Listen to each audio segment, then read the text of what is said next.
Faridpur medical কলেজে ছাত্র রাজনীতি বন্ধ রাখা নিয়ে কলেজ প্রশাসনের উপর ক্ষোভ ঝেড়েছেন জেলা বিএনপির যুগ্ম আহ্বায়ক সৈয়দ জুলফিকার হোসেন জুয়েল। তিনি বর্তমানে প্রশাসনের এই সিদ্ধান্তকে গণতন্ত্র চর্চায় বাধা এবং অধ্যক্ষকে আওয়ামী লীগের দোসর হিসেবে আখ্যা দিয়েছেন। দুপুরে ফরিদপুর প্রেস ক্লাবে এক সংবাদ সম্মেলন করেন জেলা বিএনপির যুগ্ম আহ্বায়ক সৈয়দ জুলফিকার হোসেন জুয়েল।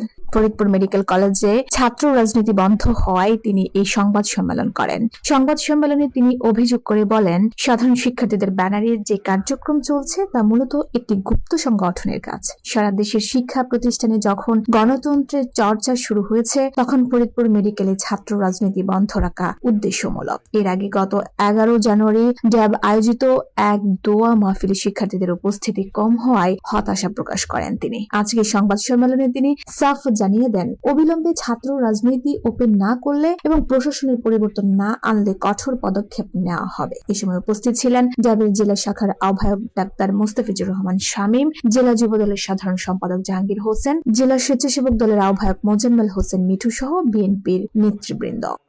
তখন জানতে পারি যে এইখানে ছাত্র রাজনীতি বন্ধ।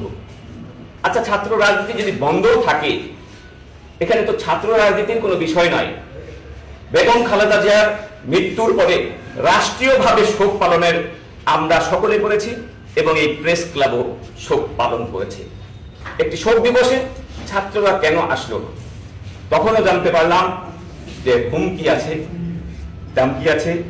মেডিকেল কলেজে থাকতে হলে, পড়ালেখা করতে হলে বিএনপির সংশ্লিষ্ট কোনো কর্মসূচিতে উপস্থিত হওয়া যাবে না।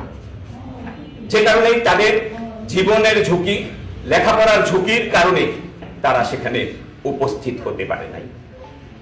যার প্রেক্ষাপটে একটি কথা আমি বলেছি, আমার কথাটা ভুলও হতে পারে, মানুষ মাত্রাই ভুল, এটা আমি যত বড় নেতাই হই, ভুল তো ভুলই।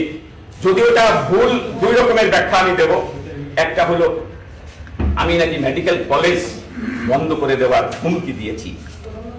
এই মেডিকেল কলেজ আমাদের প্রতিষ্ঠাতা বিএনপির শহীদ রাষ্ট্রপতি জিয়াউর রহমানের স্মৃতি জড়িত একটি প্রতিষ্ঠান।